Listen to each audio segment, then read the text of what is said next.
Hello and welcome to WJTS in.form. I'm your host, Bill Potter. We're going to talk about an event that's going on tomorrow at the CTIM building that is part of a part of a part. And that may sound confusing, but stay with us. We may be able to clear that up. Joining me in the studio is Chris Jones, and he is a precision farmer? Yes. Agribusiness person? Okay. Yes, I represent Universal Farm Solutions. And also with us is Austin Rothgerber, who is a senior at Forest Park High School. Now, tomorrow at Vincennes University Jasper's CTIM building, which is the Center for Technology, Innovation, and Manufacturing, along with the Jasper Arts Commission, there is what's called a timeout for businesses with the Chamber of Commerce to go and find out more. However, this is also kind of a public thing in that that's why I say it's part of a part. Just let you know that no matter who you are, you can go and enjoy some exhibits and some information that you'll find at the CTIM building on the campus of VUJC. Did I really confuse people, or could one of you explain that better? It's kind of like a science fair. A student, as myself, is partnered with a business, Chris from Universal Farm Solutions, and basically they are put together the student is to learn the product that the company has and then showcase it tomorrow at this National Manufacturing Day at the CTIM building. Okay, now how did you two meet up? What's the connection between you two? We were you drew his name out of a hat, didn't you? You didn't really want him, but you just drew his hat. No, we were the director out there, Ray Niehaus, kind of got us in touch. He knew I liked the agriculture side, and Chris and them were looking for a student, and that's kind of how everything meshed together, and voila, here we are. Okay, now Chris, tell us, what is your business? So I represent Universal Farm Solutions, which we're basically in the ag technology industry. So we represent other companies to help farmers. So one of those companies would be Precision Planting to help out with the planting and harvest side of data, whether we're controlling something or just acquiring data.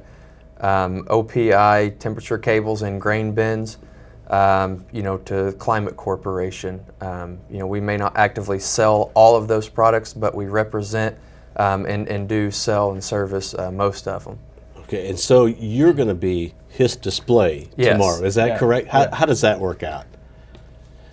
Yeah, so I'll be displaying items that Austin has learned over the past few months, and we'll have active demonstrations going on as far as simulations of the actual planter monitor simulating what's going on in the field. We'll actually have a tractor and corn planter there on display so you can physically see the products on a tractor and planter, what they look like, how they operate, and then we'll actually have a drone that will fly there tomorrow as well.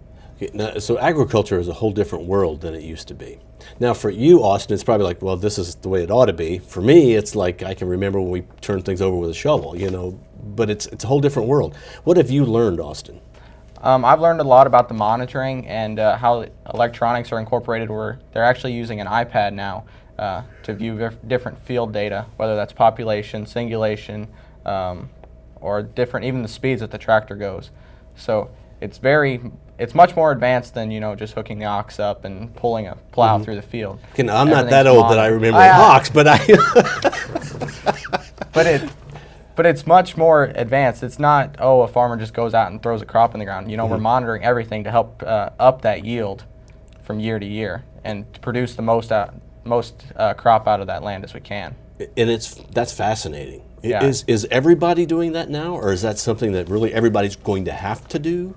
I would say at some point in time there will be some type of requirements, but farmers are really stubborn against that, and for good reason. Farmers have a lot of freedoms to do what they want to do with their land because they do own it or rent it. So, but I think that most farmers are grasping it pretty well. Some faster than others and some more than others, but I think there's a lot of different angles that you can play as far as precision farming in general. So I think it is definitely something of the future that will be a big player. Kind of the buzzword is data. So it's how do you use your data, or do you have your data, or what are you going to do with it? So.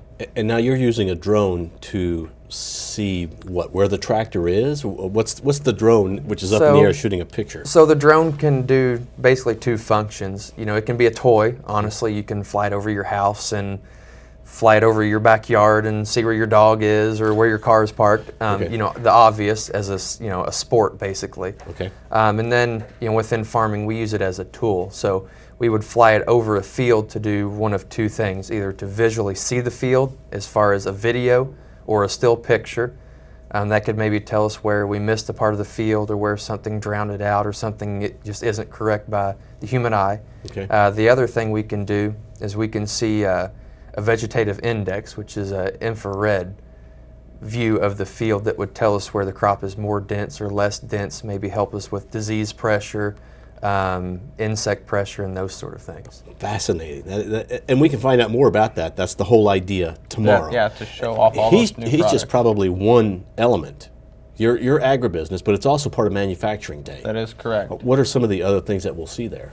I believe there's several other companies. Master Brand, I know, will be there. Best Chairs will be there, showing off some of their cabinets and different wood products that they have. Okay. It's just to name a few. And all of this is free. Yes. People just show up. Free. Come as you go. There's really, it's from 4 to 8 p.m. There's no really time requirement. The drone will fly at 5:15 p.m. Are you the pilot? No, I'm not. Okay. Are you the pilot? I'm not the pilot. But yeah, that's really the only time constraint on is 5:15 p.m. for that drone to fly. But everything's just kind of come and go as you please. Walk through, stop by, ask plenty of questions. We'll be sure to let you know more information if you have any. And or if you probably need to know any. this is all stuff that's right on the cutting edge. That is what we're going to be doing as a regular thing tomorrow, but today we're still learning about it. And I guess the biggest challenge might be, and this is why people should go, is change is always a scary thing. And sometimes it takes a long time to understand how a drone can be used or how precision farming can be used. But you may have to go to several of these things to learn it. Is that kind of the idea behind here, is to just get people to accept change or to see what's coming?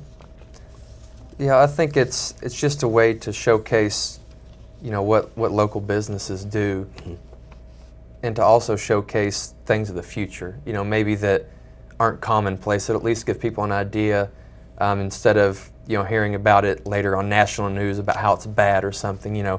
We're here to showcase why a drone is useful in agriculture. It saves us time, than visually seeing it in the field, walking through the field to see it. Just make people more comfortable with the changes that are here and to come in agriculture. Yeah, and the changes that are coming in our regular everyday lives Yeah. too. And in manufacturing, I know the way manufacturers now make products is a whole lot different and much more precision oriented, it seems. That a machine can just do amazing things, but it's got to be programmed by somebody. That is correct. Is this all high school students from all the area high schools? Or Yes, it is. You're with Forest Park. I know you're also with the LEAF program. Also with one of LEAF. the coordinators of the, right? One of the originators? Founders, like Okay, is what founders. we kind of like to say, but it's all the same terminology. Will your little robot be there? He is there, but I don't know if he'll He'll be be out. out, okay. If somebody did want to see it, they can come up to me or the director there, Rainey House, and ask, and we can show them that. Or if they want to tour the building, we'll be happy to give that to them as well. Is there anything you'd like to add about the event going on tomorrow? I believe that's all. Did you have anything? That's all. That's All I right. have. Well, we want to make people understand that this is part of a part of a part. It's really a Jasper Chamber of Commerce timeout for business at Vincennes University Jasper campus, and also at the Jasper Art Center, which is part of the city. It's not on the campus of VUJC, it's adjacent to it, but I believe the Crimp Gallery will be open as well. And the CTIM building, which is the Center for Technology, Innovation, and Manufacturing, will be having these, as you say, really, I guess a great way to describe it is it's a science fair on a much higher level than what maybe we were used to when we were in 8th grade. All right, gentlemen, thank you very much for being with us. Our guests have been Austin Rothgerber. He is a student, a senior at Forest Park High School, and also with us, Chris Jones with Innovative Farming? Universal Farm Solutions. Universal Farm Services, okay, which is innovative farming is what it is. Yes. Yeah, okay. Yes. All right, thank you for watching WJTS in.form. We hope to see you at this event tomorrow. It's Manufacturing Day all across different areas, but especially out at the CTIM building at Vincennes University Jasper campus. Thank you for watching WJTS in.form. We are local people watching local people.